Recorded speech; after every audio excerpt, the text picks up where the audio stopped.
한 목소리로 고백합니다. 우리의 삶 결국은 은혜입니다. 우리의 삶 결국은 은혜입니다. 한 번 더 고백합니다. 우리의 삶 결국은 은혜입니다. 우리의 삶 결국은 은혜입니다. 사랑을 어떻게 표현하면 좋을까요? 사랑이 무엇입니까? 사랑을 표현하는 많은 표현들 중에서 참 가슴에 와닿는 표현이요, 사랑은 아픔입니다. 흔히 자식 이기는 부모 없다라고 말을 하잖아요. 그게 부모가 약해서 이기지 못하는 게 아니라 더 사랑하기 때문이죠. 더 사랑하니까 자녀는 느끼지 못하는 아픔을 부모는 느끼는 거예요. 자녀는 대수롭지 않게 여기는 일에도 부모는 속앓이를 하는 거거든요. 그러니 내가 더 아파서 자식을 이길 수가 없는 거죠. 나태주 시인이요, 힘겨운 삶을 살아가는 청춘, 그러니까 자기 딸의 나이대 이들을 위해서 시를 썼습니다. 이런 시예요. 힘들지, 힘들었지, 힘들었을 거야. 내 사랑이 너의 힘듦을 조금이라도 덜어줄 수만 있다면 얼마나 좋을까. 안아줄 수도 없는 안타까움, 바라보기에도 힘든 안쓰러움, 조금만 기다려보라는 말도 차마 건넬 수 없어. 다만 내 발밑에 무릎을 꿇는다. 자녀의 아픔과 그 힘듦까지 대신 안고 가려는 삶, 그 아픔을 덜어줄 수만 있다면 대신 아팠으면 좋겠는데 그 마음은 있는데 그럴 수가 없잖아요. 그래서 다만 기도할 뿐이라는 거예요. 더 사랑하니까 결국 기도하기로 결정한 거죠. 그러니까 너의 아픔까지 내 아픔으로 가져오는 그 사랑, 그 사랑이 중보기도를 만듭니다. 위에서 기도하는 거죠.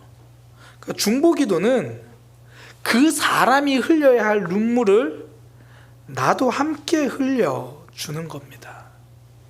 오늘 본문이 에스라의 중보기도인데요, 에스라의 모습이 그래요.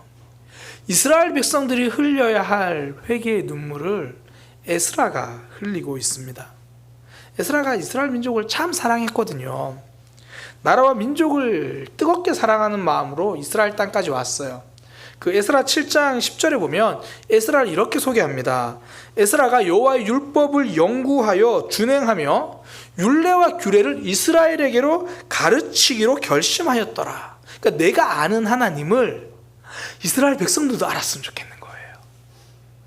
내가 붙들고 지키고 있는 이 말씀 이스라엘 백성들도 지켜서 하나님의 복을 누렸으면 좋겠는 거예요. 그 마음 가지고 에스라가 힘을 내서 이스라엘 땅으로 도착을 했습니다.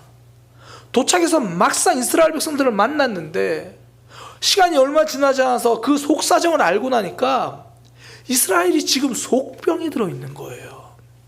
내부에서부터 심각하게 신앙이 병들어 있습니다.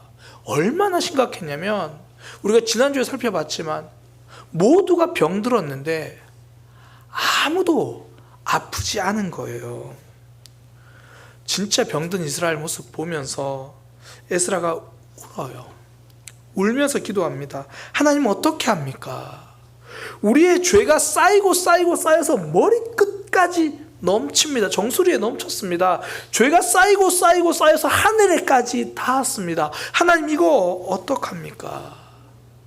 이스라엘이 해야 하는 회개 기도를 에스라가 합니다. 이스라엘이 울지 않으니까 에스라가 웁니다. 중보기도는요, 그 사람이 흘려야 할 눈물을 나도 함께 흘리는 거예요. 오늘 본문이 에스라의 중보기도인데 오늘 중보기도문을 한번 집에서 다시 가만히 읽어보세요. 가장 많이 나오는 단어가 우리예요. 우리라는 단어를 인식하고 읽기 시작하면 이 우리라는 단어 때문에 글이 잘 읽혀지지 않을 정도로 우리라는 말이 많아요. 우리 조상의, 우리 죄, 우리. 에스라는 지금 자신이 범죄한 것처럼 우리 죄라고 말해요. 사실 에스라는 이 죄와 무관합니다. 조금도 상관이 없어요. 심지어 지금 이스라엘의 범죄는 에스라가 이스라엘 땅에 오기 전에 그들이 했던 죄입니다. 그러니까 지도자로서 도의적인 책임조차도 없는 그런 상황이에요. 그런데 에스라는 저들의 죄라고 말하지 않습니다. 우리의 죄라고 말하면서 함께 회개합니다. 너의 죄를 우리의 죄로 붙들고 함께 기도하는 거죠. 우리 주변을 둘러보면 세상은 어떤가요? 그렇지 않죠. 너의 죄는 너의 죄죠. 아니, 그거보다 넘어서 나의 죄까지 너에게 덮어 씌우려고 하는 게 오늘날 사회잖아요. 떠넘기진 않더라도 너의 죄와 나의 죄 칼같이 구분하려고 하죠. 인터넷에 올라오는 글들을 보면요, 전부 다 세상이 잘못됐다는 글들이에요. 이것이 문제고 저것이 문제고, 페이스북을 봐도 그래요. 이것이 문제고 저것이 문제고, 너의 잘못을 말하는 이들은 많은데 그 문제에 나를 포함시켜서 울고 있는 글은 적어요. 정의로운 말은 많습니다. 사랑하는 눈물은 적습니다. 너는 틀렸다고 말하는 사람은 많은데 우리를 위해 눈물로 기도한 사람이 너무 적은 거예요. 우리 사회에 어떻게든 죄를 떠넘기려고 해요. 흔히 문제가 생기면 책임자가 그 일을 사퇴한다고 이야기하잖아요. 근데 가만히 보면 책임자라는 게 진짜 책임진 사람이 아니라 그 죄를 떠안은, 그 책임을 맡은 사람, 우리가 그렇게 현실을 많이 보잖아요. 이게 세상이에요. 이게 죄의 가치예요. 창세기 3장에 보면 아담이 범죄했을 때 딱 그 죄인의 모습이 드러나거든요. 하나님이 아담에게 물으십니다. 내가 먹지 말라고 한 열매를 왜 먹었느냐?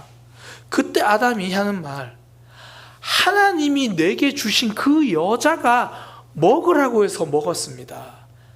내가 잘못한 것도 많지만 하나님, 저 여자가 먹으라고 한 거예요.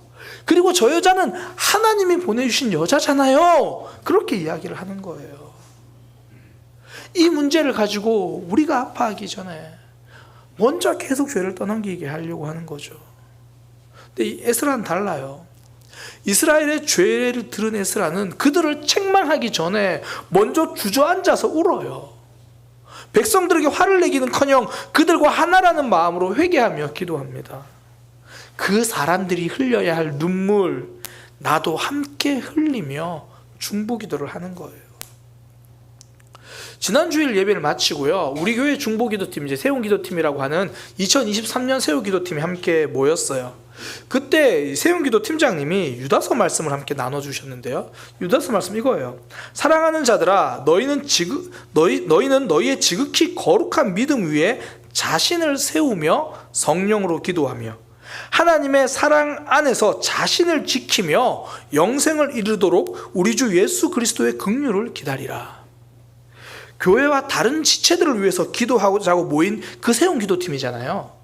다른 지체들을 위해서 기도하자고 모인 세움기도팀 팀장님이 나눈 말씀이 결국 기도를 통해서 나 자신의 거룩을 세워간다라는 거예요. 너를 위해서 하는 기도가 나를 세우는 기도라는 것을 잊지 말자는 거예요. 진짜 중보기도는 너를 위한 기도가 아닙니다. 나를 포함한 우리를 위한 기도죠. 너의 아픔까지 내가 품고 그 아픔이 우리의 아픔이 되는 것. 그래서 너의 아픔인데 내가 눈물 흘리며 기도하는 것. 이게 중보 기도죠. 진짜 그 영혼들을 위해서 안타까워서 기도하는 분들 보면 상대방은 뭣도 모르고 눈물 흘리지 않는데 나는 그 사람의 영혼이 안타까워서 눈물 흘리는 분들 우리는 알잖아요. 제가 우리 교회 담임 목사가 이제 되었다고 진짜 느껴질 때는 사실 위치임식을 했을 때가 아니에요. 제가 2016년 8월 마지막 주에 위치임식을 했는데요. 사실 정신도 없었어요. 그 준비한다고 정신도 없고 또 마치고 나서도 얼떨떨하고 심지어 8월 9월에도 집에서 누워서 자는데 이 집도 우리 집이 아닌 것 같고 새로 이사 왔으니까 모든 게 낯설고요. 얘가 담임 목사인지 아닌지 잘 모르겠는 거예요. 그런데 제가 이게 담임 목사구나 그걸 언제 느꼈냐면 제가 우리 교회 온 지 두 번째 안식월이에요. 그러니까 3년 정도 지났을 때예요. 그때 제가 이제 안식월을 보내고 있는데 우리 교회 한 집사님이 암으로 수술 받으신다는 이야기를 제가 이제 연락을 받은 거예요. 기도 제목을 받았습니다. 제가 이제 안식월 보내고 있는 숙소에서 나와서 그날 저녁에 아내랑 산책을 하면서 그 이야기를 하는데 심장이 아픈 거예요. 그러니까 왜 심리적으로 마음이 아프다는 게 아니라 누가 심장을 꽉 쥐고 있는 것처럼 심장이 아픈 거예요. 그래서 제가 느꼈어요. 아, 여보, 내가 이제 사랑의 교회 담임 목사가 맞구나. 함께 아플 때가 진짜 우리입니다. 그래서 건강한 공동체는 지적하는 소리보다 기도하는 소리가 더 커요.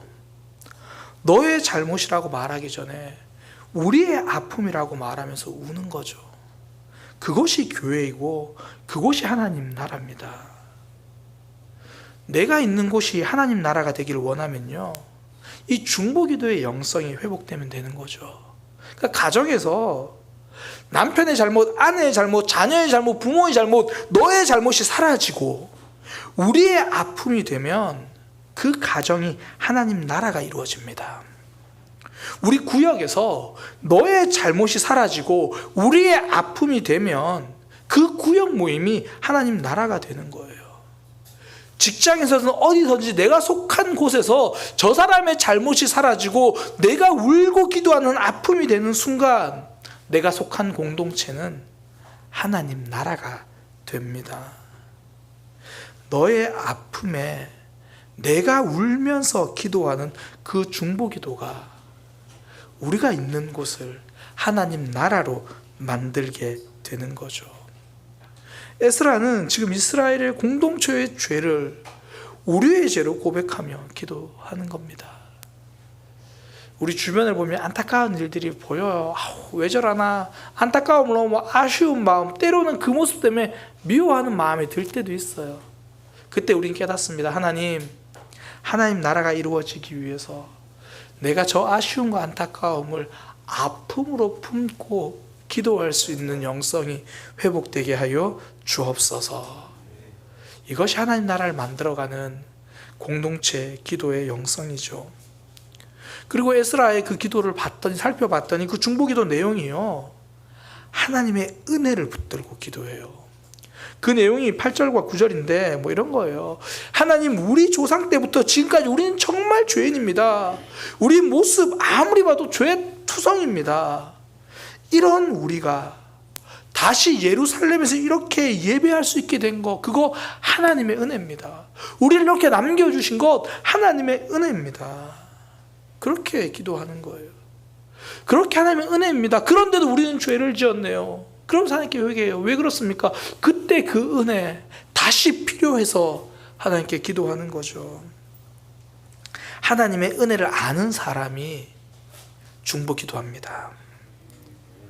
이스라엘 백성들이 범죄했을 때 모세는요, 하나님 앞에 중보 기도를 해요. 하나님, 이 백성을 살려주세요. 용서해 주세요. 그가 그렇게 기도할 수 있는 이유, 실패했던 자신을 불러오신 하나님을 기억하거든요. 실패하고 좌절하고 주저앉아서 등 돌리고 있던 자신을 찾아와서 하나님, 저는 아닙니다. 아니야, 너야. 하나님, 저는 못합니다. 아니야, 내가 할 거야 라고 불러주신 그 은혜를 아니까, 그렇게 실패자도 세워주시는, 다시 쓰신 하나님을 아니까 실패한 것처럼 보인 이스라엘 백성들 앞에 서서 하나님, 이들을 용서해 주세요. 다시 기회 주세요. 그렇게 중보기도 하는 거죠. 하나님은 실패자도 그냥 버리시는 분이 아니다라는 걸 아는 거예요. 다시 쓰시는 분이라는 걸 알기 때문에 이스라엘 백성들을 위해서 엎드리는 겁니다. 사람들이 하는 오해 중에 하나가요, 하나님을 인과응보의 하나님이라고 오해를 합니다.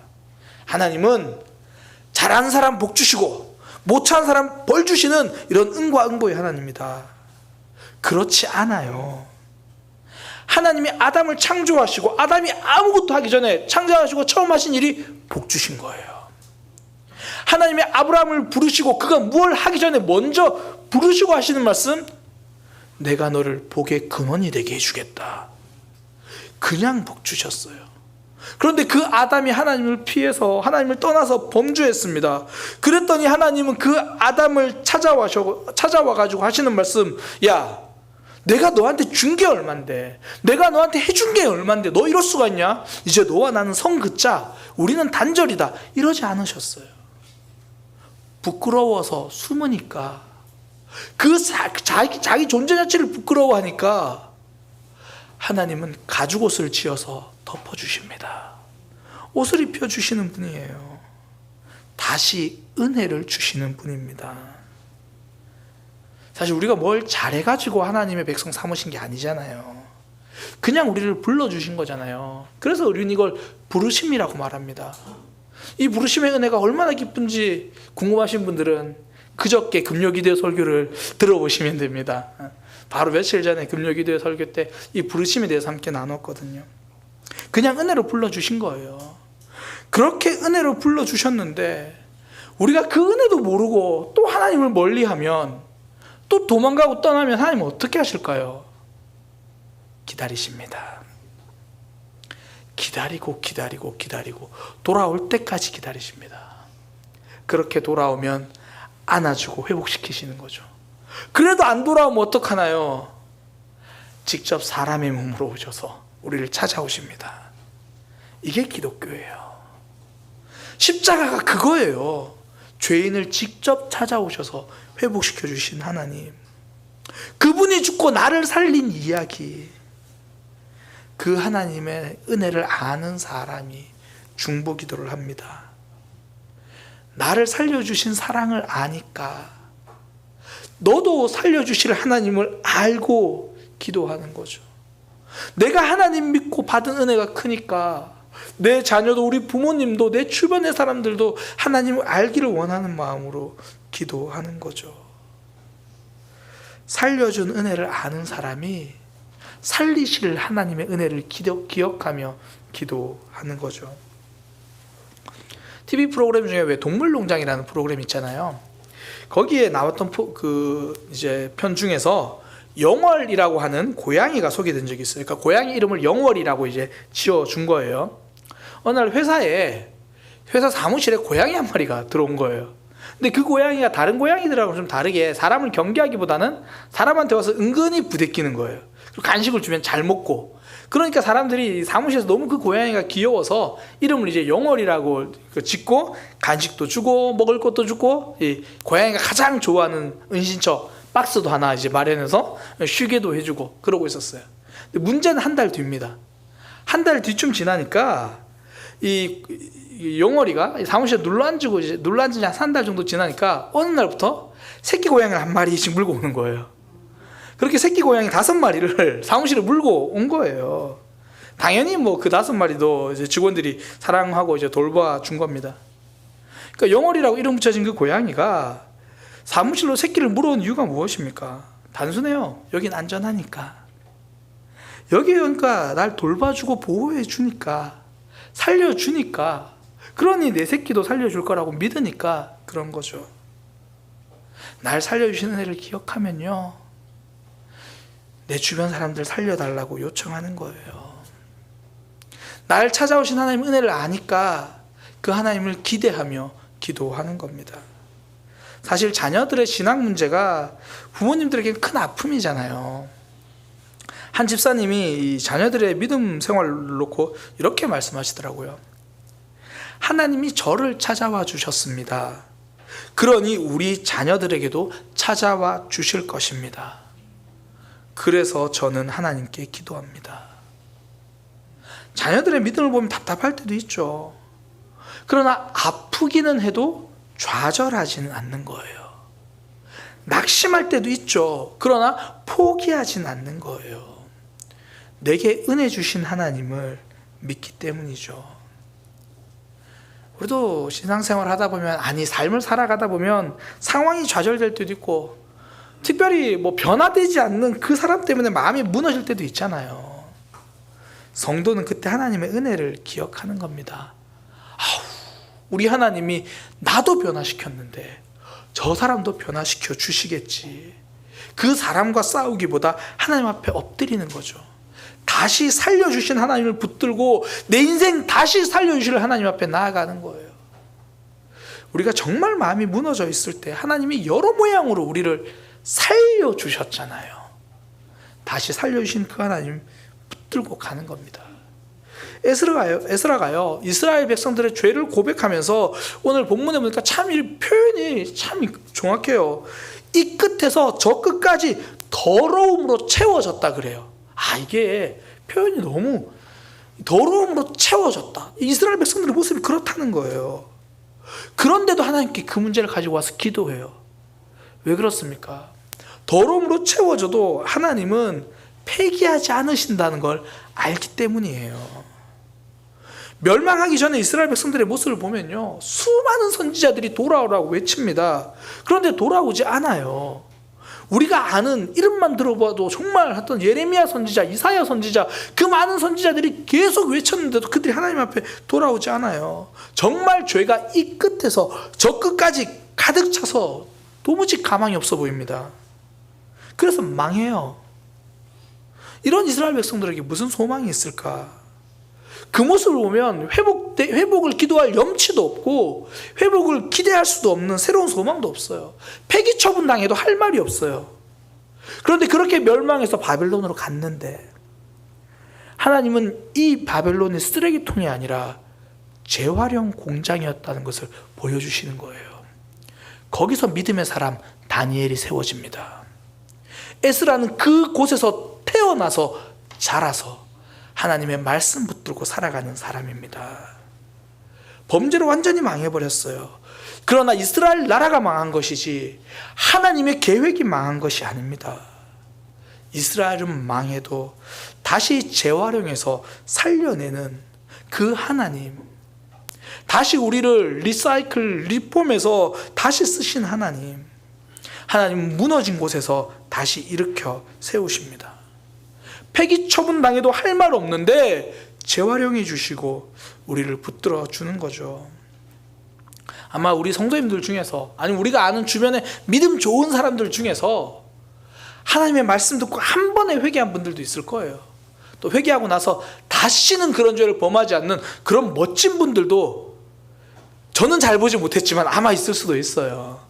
근데 저는 그렇지 못해요. 다짐하지만 넘어져요. 하나님의 말씀을 듣고도 한참 갈등하고요, 한참 고민해요. 목회자지만 어떨 때는 말씀이 안 들렸으면 좋겠어요. 그렇게 살기 싫은데, 순종하기 싫은데. 그래서 한 번에 냉큼 순종할 때보다는 미루다가 어쩔 수 없이 순종 당할 때도 있어요. 이게 내 힘으로 하다가 안 되니까 그래요, 하나님 뜻대로 하겠습니다. 이건 제가 순종했다기보다는 순종 당한 것 같아요. 그렇게 부족하고 연약한 저를 하나님은 버리지 않으시더라고요. 넘어져 있으면 찾아와서 입히시고 세우시고 다시 재활용하듯이 그렇게 다시 쓰시더라고요. 이게 성도가 하나님 앞에 설 수 있는 이유고, 우리가 다른 사람을 보고도 정죄하지 않고 중보기도 할 수 있는 이유입니다. 우린 연약하지만 결국 하나님의 은혜로 살아가니까요. 우리가 잘 아는 찬양 있잖아요. 주는 완전합니다라는 찬양, 그 가사를 보면 그래요. 주여 우린 연약합니다. 우린 오늘을 힘겨워합니다. 주 뜻 이루며 살기엔 부족합니다. 우린 연약합니다. 계속 이어지는 가사들도 그래요.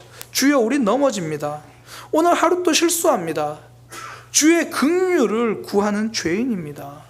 그러면서 후렴이 뭐라고 나오냐면, 한없는 주님의 은혜 온 세상 위에 넘칩니다.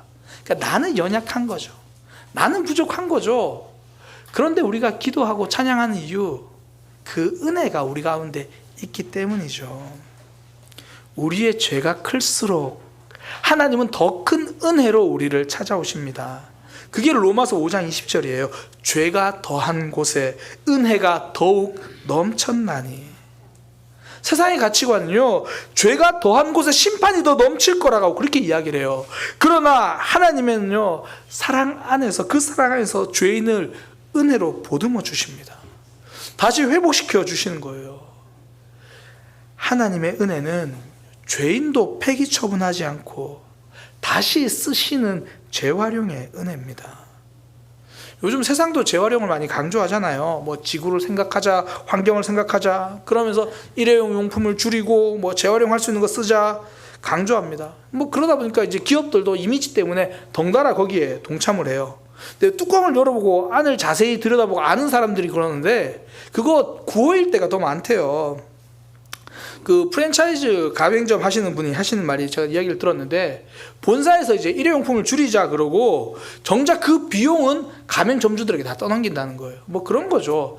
일회용 컵을 가지고 오면 할인해 줍니다. 그 할인은 본사에서 하나도 안 해주고 다 점주가 그거 할인해 줘야 되는 거예요. 다 힘들게 일하는, 홍보는 회사가 해요. 자신들의 기업 이미지는 올려요. 근데 정작 그 일을 감당하는 건 힘들게 일하는 점주들이에요. 이게 세상의 방식이에요. 당신이 재활용하라는 거예요. 당신이 다시 사용하고 당신이 부담지라는 거예요. 이게 세상의 방식입니다. 그러나 하나님 방법은 달라요. 내가 일으켜 세워주겠다라는 겁니다. 하나님께서 붙들어 주겠다는 거예요. 다메섹 도상으로 가서 하나님 배반하고 그렇게 예수님 핍박하던 사도 바울을, 그 사울을 하나님께서 재활용해 주시잖아요. 하나님께서 바울로 쓰시죠. 도무지 일어날 힘이 없으니까 독생자 아들 예수님을 우리에게 보내주시잖아요. 네가 일어서라고 말하지 않습니다. 네가 회복되라고 말하지 않습니다. 찾아와서 세워주십니다. 폐기 처분당해도 할 말 없는 우리 인생 하나님이 그렇게 살려주셨고요, 앞으로도 살려주시겠다고 약속하시는 거죠. 결국 우리는 은혜로 살아갑니다. 에스라는 그 하나님을 알기 때문에 엎드려서 기도하는 거예요. 무너진 이스라엘의 신앙과 삶을 위해서 기도하는 거죠. 요즘 정말 어렵다는 이야기를 많이 들어요. 제가 아는 분들에게도 그런 얘기를 듣고, 제가 아는 목사님들과 이렇게 교제를 하는데 그 교회에 그 건강원을 하는 한 집사님이 이런 얘기를 하셨대요. 목사님, 제가 지금 수십 년간 이걸 하고 있는데 요즘처럼 어려운 적은 없었어요. 사실 목회자들이 그런 얘기를 들으면요, 진짜 마음이 아파요. 뭐 그분들 입장에서도 어떻게 해달라고 하는 말은 아니지만 목회자는 그 얘기를 들으면 해줄 수 있는 게 없으니까 너무 마음이 아파요. 근데 제가 오늘 말씀을 준비하면서 깨달은 게 하나 있습니다. 아, 나 해줄 수 있는 게 있구나. 내가 기도해 줄 수 있구나. 다시 일으켜 세워주시는 그 하나님 앞에 내가 엎드려 기도할 수 있구나. 성도는 아무것도 할 수 없다고 손 놓고 있는 사람이 아닙니다. 하나님의 은혜를 소망하며 손 모아 기도하는 사람입니다. 에스라는요, 이스라엘 백성들을 향한 사랑이 있었기 때문에 기도했어요. 너의 죄, 너의 문제라고 말하지 않고 우리의 아픔이라고 내가 울었습니다. 무엇보다 하나님의 은혜를 알기 때문에 기도한 거죠. 그렇게 죄인도 은혜 주셨던 하나님, 지금도 그 은혜가 필요합니다. 다시 회복시켜 주시는 우리의 삶, 결국 은혜가 우리를 살립니다. 스키를 좋아하는 사람들 중에요, 헬기를 타고 이 눈 높은 산에 올라가서 스키를 타고 내려온 사람들이 있대요. 생각만 해도 아찔해요. 이게 안전한 스키장이 아니라 나무들이 세워져 있는, 나무들이 빽빽하게 들러선 그 설산을 스키를 타고 내려온대요. 그 사람들이 그들을 보면서 물어요. 어떻게 그 빠른 속도로 내려오면서 나무들을 다 피하면서 올 수 있습니까? 그때 그 사람들이 대답하는 게 이 말이래요. 나무를 보고 피하지 않습니다. 나무를 보면 피할 수 없습니다. 나무를 보지 않고 그 사이에 공간을 봅니다. 나무를 보면 결국 나무에 부딪혀요. 그러나 그 사이에 있는 그 공간, 그 길에다가 시선을 맞추면 그 공간 사이를 지나게 된다고 말해요. 장애물이 아니라 길을 볼 때 살 길이 열립니다. 우리가 하나님 앞에 중보기도 하는 게 바로 이거죠. 우리 속에 있는 문제와 장애물, 내 안에 있는 죄, 저 사람의 죄 때문에 기도하는 게 아니라 살려주실 하나님 때문에 기도하는 거죠. 믿음 생활이 그렇습니다. 무너져가는 내 모습 보지 않고, 오늘 처한 현실의 어려움 보지 않고 하나님 은혜를 보는 것, 그것이 살 길입니다. 결국 은혜만이 우리를 살리기 때문입니다. 우리 이 시간 찬양으로 그 은혜의 하나님을 고백하기 원합니다.